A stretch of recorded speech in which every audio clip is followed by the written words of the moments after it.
So here is the second part ng video ng visit namin doon sa one big showroom sa China. Doon sa first part, makikita nyo na para lang siyang studio. Pero dito sa part na ito, makikita nyo yung every part ng materials dito. Pinasok namin yung doors and windows. Kung makikita nyo yan, may measurement ng heat kasi heat energy will flow from hotter to colder regions and to check the thermal conductivity of materials. They have all the design from popular windows like aluminum, wood, composite, steel, and wood glass to your own prepared designs and dimensions. Dito naman makita nyo yung different types of doors, the locks, and the handles.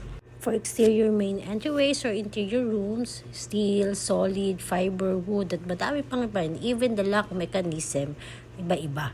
Kung meron ka mang prepared na design, ipapa-design mo lang sa kanila and kaya nilang gawin. Kung ang focus mo ay balances high-end aesthetics, functional durability, and modern security tailored to your daily lifestyle, kaya nila yan.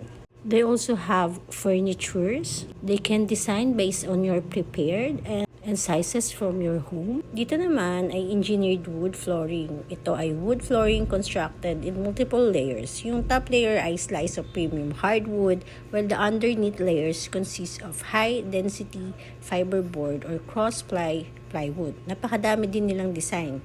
Benefits nito is a high stability, moisture resistant, radiant, heat friendly. Dito naman ay laminated flooring, synthetic, walang kahoy sa ibabaw nito. Ito ay high resolution photographic image na kahoy na nakadikit sa ibabaw ng compressed wood fibers at may matigas na protective plastic coating sa pinakatop. Ito naman is for scratch resistant, budget friendly at easy maintenance. Dito naman ay SPC flooring. Ito ang pinakabago upgrade sa family ng vinyl flooring. I will show you more in the part 3 of this video.